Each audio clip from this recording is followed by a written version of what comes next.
Now, as for the workplace, management and leadership principles nowadays are very much based on individualist mindsets, which encourage participatory management, while communal cultures would much more encourage harmony in the workplace.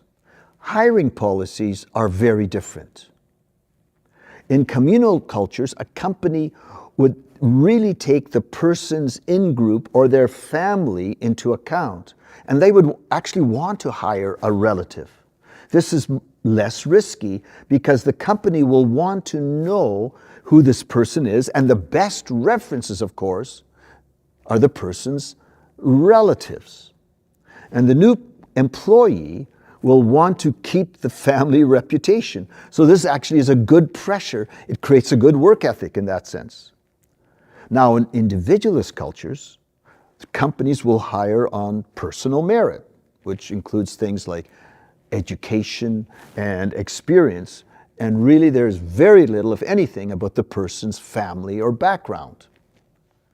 Think of appraisal interviews and work performance reviews, which are the rage in Western companies. Every year you have the annual review, don't you? These are quite difficult in communal cultures because people find it difficult to speak their minds. Now, giving incentives for individual performance can be awkward in communal cultures because it forces a person to stand out and be different from the rest. While in communal societies, you want to fit into everybody else. So it's probably better to give group incentives. Now, all of this, I've already mentioned Geert Hofstede, and he does a lot in the chapter I, We, and They about different cultures in the workplace and in companies and businesses and so forth. Now, here is an interesting irony. Communal societies, which are community-oriented, often have difficulty developing healthy team life. And why is that?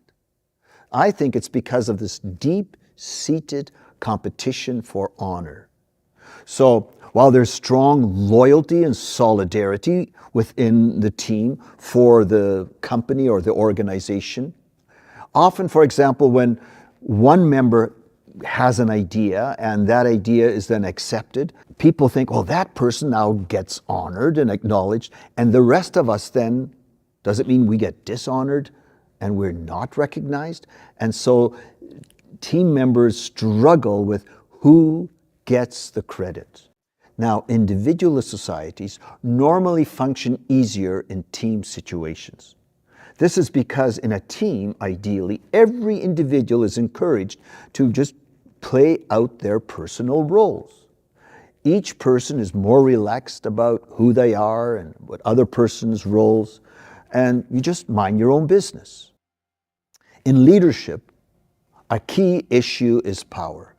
Who makes the decisions, and how does a leader relate to their staff?